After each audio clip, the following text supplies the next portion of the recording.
الرحمن الرحيم قال يا أبت هذا تأويل رؤياي من قبل قد جعلها ربي حقا وقد أحسن بي إذ أخرجني من السجن صدق الله العظيم কথা আসলে আমি এই মুহূর্তে যত কম বলবো আমার মহিবীন এবং যারা এই দীর্ঘ 3 বছরের যারা যন্ত্রণা যারা ক্ষোভ এই দুঃখ দুর্দশার যাতাকল থেকে মুক্ত করার জন্য অহর্নিশ ছুটেছেন, তারা তাদের সাধ্যের সবটুকু ব্যয় করে যে আজকে জামিন হওয়ার কথা। হিসাবের মতো মানুষ একজনের বাড়িতে গিয়ে ঘন্টার পর ঘন্টা তারা কাছে দেখা করার সুযোগ পায় না। এই কথাগুলো যখন হৃদয়টা দৌড়ে বসতে যেত, গোটা আলেম সমাজকে কতটা মানে হেয় প্রতিপন্ন যে করা হয়েছে বা আল্লাহ রাব্বুল আলামিনের কাছে আমরা আমি এর বিচার আর কারো কাছে না। কথা তো আপনাদের বলি, আগেও যে বলেছি হয়তো বলার মধ্যে অনেক দুর্ত্রুটি ছিল, বলার আন্দাজ, বলার ঢং আমাদের ভুল, কিন্তু একটা কথা কখনো বলছি এবং এই 3 বছর তারা ভোগ করার মধ্যে থেকে অনুভব করেছে এবং আজকেও বলছি আসলে সব কথা আমরা সবসময় খুব শুনে বলি না, আমাদের যে খুব বলতে মনে চায় সেজন্য বলি না, তা সেজন্য বলি বলতে মনে চায়, বলতে সুখ লাগে, আনন্দ লাগে, এই জন্যই সব কথা বলি না। আমি বুঝতেছি ব্যাপারে আমার আছে, তবে একটা কথা কি অনেক সময় মনে হয় এরকম যখন ইসলাম, আল্লাহ, রাসূল এবং আলেম ওলামাদের সঙ্গে তাচ্ছিল্যপূর্ণ আচরণগুলো যখন দেখি তখন নিজের পরিণামের কথা আর ভাবতে ভালো লাগে না, নিজের কি হবে সেটা ভাবতে আর ভালো লাগে না, সেটা বলে দেবে। জানি না আগামীতে আমি কতদিন এভাবে নীরব থাকতে পারবো আমি জানি না, আমি বলতে পারি না। যদি এভাবেই আমাদের আলেম ওলামাদের সাথে আচরণ করা হয়, আমি আমাকে কোরবানি করে দেন বা কোরবানি করেছেন, কি করবেন, কি করবেন, কতটুকু করবেন আমি জানি না, তবে মনে রাখবেন ওলামায়ে কেরামের সম্মান, মর্যাদা, ইসলাম এবং আলেম, ইসলামপন্থী, ইসলামের ধারক বাহক যারা, এদেশে যারা ইসলামকে ভালোবাসে, তাদেরকে নিয়ে ছিনিমিনি খেলা হবে, আর এভাবেই আমরা নীরবতা পালন করে যাব, এটা ইনশাআল্লাহ হবে। একটা জিনিস কি মনে রাখবেন যে কিছু মানুষকে আল্লাহ রাব্বুল আলামিন সর্বযোগী তৈরি করেন যে তারা কিছুটা ঝুঁকি নিয়ে সামনে অগ্রসর হয়।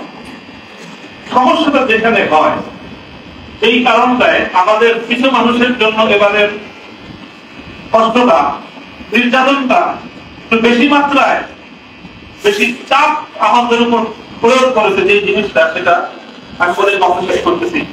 অনেক সময় আমাদের মধ্যে পর্যালোচনা হতো কারাগারে যে আমরা এই কয়েকজন আমাদেরকে কি পাইল, আমাদের যে কত বড় বড় হুজুররা আছে বাংলাদেশে, কিন্তু আমাদেরকে এরকম কত গরু গাবতলিতে আনে বিভিন্ন জায়গা থেকে, এরপরে গাবতলিতে নামায়, তারপর বাকি ভর্তি করে খাটায় নিয়ে যায়। 10টা 12টা গরু একসাথে বাঁধা থাকে। এই 10টা 12টা গরু যখন একসাথে বাঁধা থাকে, রাস্তায় দেখবেন যে ওই রাখাল তো থাকে 1-2 জন পিছনে, লাঠিতে পিটিতে থাকে, সবগুলো হাঁকাইতে থাকে। হঠাৎ রাস্তার মধ্যখানে গিয়ে ওই পালের মধ্যখানে কয়েকটা গরু বসে পড়ে। এখন 6টার মধ্যে 3টা বসে পড়ছে, 5টার মধ্যে বসে পড়ছে ক্লান্ত হয়ে, আর বাকি 3টা তো হিম্মত করতেছে এখনো যাওয়া। কিন্তু যখন 3টা বসে পড়ে, বাকি 3টার উপর যে কি প্রেশার যায় ওই 3টা তখন বুঝতে পারে। 6টায় যদি দাঁড়ায় থাকতো, ধীরে ধীরে চলতো, তাহলে বাকি 3টাকে এই পরিমাণ চাপ তাদেরকে ভোগ করতে হতো। নিরাপত্তার কথা আমি চিন্তা করি না তা না, আমিও যদি আগে থেকে বুঝতে পারতাম যে আমাকে এরকম ভাবে তারা চাপে ফেলবে, হয়তো আমি আরো আগে আরো ভয় পেতাম। আমি যে ভয় পাই নাই তা না, আমি যে 3 বছরের এই কষ্টে যে আমি একদম খুব মানে সাহসের সাথে মোকাবেলা করেছি সেই কথা আমি বলবো না, সে কথা বলার অবকাশ নেই। তবে একটা কথা এটা মনে রাখবেন, এই বাড়তি প্রেশারের কারণ হলো আমাদের মধ্যকার ওই যে 3 জন বসে পড়ছে রাস্তায়, এই জন্য বাকি যে 3 জন দাঁড়ায় আছে ওই 3 জনের উপর তাদের 3 জনের খরচ পড়ছে, যে 3 জন বসে পড়ছে ওই 3 জনের খরচ পড়ছে, বাকি সবগুলোর খরচ পড়ছে, যে ওরা সব বসে পড়ছে তুই দাঁড়ায় চেষ্টা। এটা হলো সমস্যা। যারা অন্তত আগামী দিনে যে কোনো ভাবে জাতীয় নেতৃত্বের সামনের সারিতে আসবেন, যেভাবেই আসেন, নেতৃত্বের সারিতে আসার অর্থ এটা নয় যে আপনি হেফাজতে ইসলামের আমির হইতে হবে, মহাসচিব হইতে হবে, তা না, অথবা আপনাকে কোন সংগঠনের আমির মহাসচিব হইতে হবে, তাও না। যারা যেভাবে নেতৃত্বের সামনের আসনে চলে আসবেন বিভিন্ন বিভাগীয় পর্যায়ে, জাতীয় পর্যায়ে, আপনাদেরকে এই কথাটা মনে রাখতে হবে যে আপনার দুর্বলতা শুধু আপনাকে নিরাপদ করে তা নয়, বরং আপনার দুর্বলতা আরো 3 জনের জন্য বাড়তি ঝুঁকি তৈরি করে। কথাগুলো আমি বলতেছি এখানে সবাই গভীরভাবে অনুভব করবো ইনশাআল্লাহ। আল্লাহ পাক রব্বুল আলামিন আমাদেরকে হিম্মত দান করেন, তৌফিক দান করেন। এবং কথাটা আসলে ওইটাই চূড়ান্ত। 3 বছর চলে গেছে কারাগারে, কারাগার থেকে মুক্ত হওয়ার পরে আপনাদের এই ভালোবাসা, এই যে উচ্ছ্বাস মানুষের, এটাতে আমি খুব বেশি আপ্লুত তা না। তবে আমার কাছে মনে হয়েছে বারবার যে দুনিয়ার এই 3 বছরের কারামুক্তির পর এই উচ্ছ্বাসটা কতটা আনন্দের। তো সত্যিটা আনন্দ তখন হবে যখন কবর, আসর, ফুলসিরাত পার হয়ে জান্নাতে গিয়ে প্রকৃত মুক্তির স্বাদ যেদিন আস্বাদন করতে পারবো, সেদিনই হবে আসলে প্রকৃত মুক্তি। যদি আমি সেই মুক্তির কোন পথ ব্যবস্থা না হলো, আপনাদের এই অভিনন্দন, আপনাদের এই সংবর্ধনা, আপনাদের এই উচ্ছ্বাস 2 পয়সার কোন মূল্য রাখে না।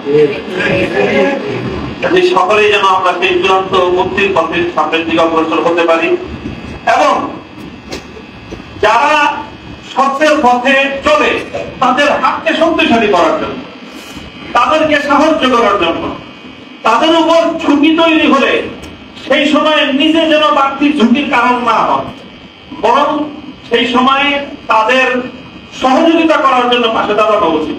তাহলে পরিস্থিতিটা অনেকটাই সহজ হয়, অনেকটা সহজ হয়।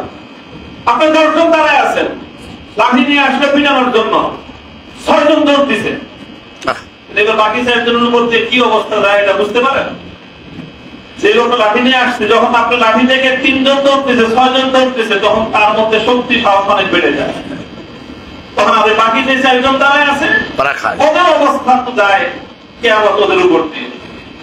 আপনার যে বাকি 6 জন দৌড়তেছেন, আপনি তো শুধু নিজের নিরাপত্তার কথা চিন্তা করলেন, যারে মাঠে একা ফেলে গেলেন তার পরিস্থিতিটা কি হবে সেটাকে একবার ভেবেছেন? যারা নেতৃত্বের আসনে আছেন, ধারে কাছে আছেন, সবাই আগে এই কথাটা চিন্তা করে যদি মনে করেন যে হ্যাঁ আপনার মধ্যে আপনি সেই দুর্বলতাই খুঁজে পান, 6 জন সাথীকে ময়দানে একা ফেলে বাকি 6 জন আপনারা পালায় যাবেন, তাহলে দোহাই লাগে আগে আপনি নেতৃত্বের আসন থেকে দূরে সরে যান।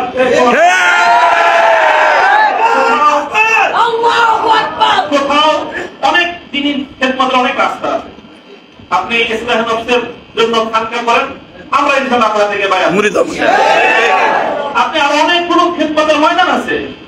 আপনি যখনই নেতৃত্বের কোন একটা জায়গায় থাকবেন, তখন আপনাকে মনে রাখতে হবে যে আপনি হয় বাতিলের মোকাবেলা করবেন, আর না হয় আপনি আপনার সাথীর জন্য আরো বড় কষ্টের কারণ হয়ে যাবে। কোনটা আমি হব, আপনি হব, সেটা আমাদের বিবেচনা করা উচিত। আল্লাহ পাক রব্বুল আলামিন আমাদেরকে তৌফিক দান করেন। যারা সাথীরা আমরা ছিলাম একসাথে কারাগারে, কারাগারে থাকার মধ্য দিয়েও আমাদের মধ্যে এক ধরনের আত্মবন্ধন তৈরি হয়েছে। আমরা আশা করি, আমি ব্যক্তিগতভাবে বিশ্বাস করি যে আমাদের এই বন্ধনটা আগামী দিনে ইনশাআল্লাহ ইসলামী নেতৃত্বের অঙ্গনে একটা সংহত মজবুত ইসলামী নেতৃত্ব উপহার দিবে। সেই কাজটুকু করতে পারি, আমাদের সকলের জন্য দোয়া করবেন যেন আমাদের মধ্যে সেই রকম একটা বোঝাপড়া, সেরকম বন্ধন, সেরকম আত্মত্যাগ, সেরকম ঈসা অন্যকে, অন্যের নিরাপত্তাকে নিজের নিরাপত্তার উপর প্রাধান্য দিতে পারা। আবার বলছি, অন্যের নিরাপত্তাকে নিজের নিরাপত্তার উপর যতদিন পর্যন্ত আমি প্রাধান্য দিতে না পারবো, ইসলামী নেতৃত্বের ধারে কাছে থাকার কোনো সুযোগ এবং কোনো বৈধতা আমার নাই। আল্লাহ পাক রব্বুল আলামিন আমাদের সকলকে নেতৃত্বের সেই গুণ এবং সেই যোগ্যতা দান করুন, এবং সেভাবেই যেন আমরা আগামী দিনে ইসলামী অঙ্গনের জন্য একটা নেতৃত্ব তৈরি করে পরিস্থিতি, আমার আগে বলেছেন মাহমুদ হুজুর বলেছেন যে আমাদের পূর্বসূরীরা যেই পর্যায়ে নেতৃত্ব ছিলেন, অথচ পরিস্থিতি বর্তমানের চেয়ে আরো সহজ ছিল। আর সেই তুলনায় এখন আমাদের যে রুহানিয়াতের যে অবস্থান, আধ্যাত্মিক যে অবস্থান, আর সেই তুলনায় পরিস্থিতির যে ভয়াবহতা আমাদের জন্য পরিস্থিতি অনেক জটিল করে দিয়েছে। এই সময়ে আমরা কেউ যদি একটু দুর্বলতা প্রদর্শন করি, বাকি অন্যদের জন্য সেটা অনেক বড় বেশি কঠিন পরিস্থিতি তৈরি করে দেয়। আল্লাহ রাব্বুল আলামিন আমাদের সকলকে তৌফিক দান করুন।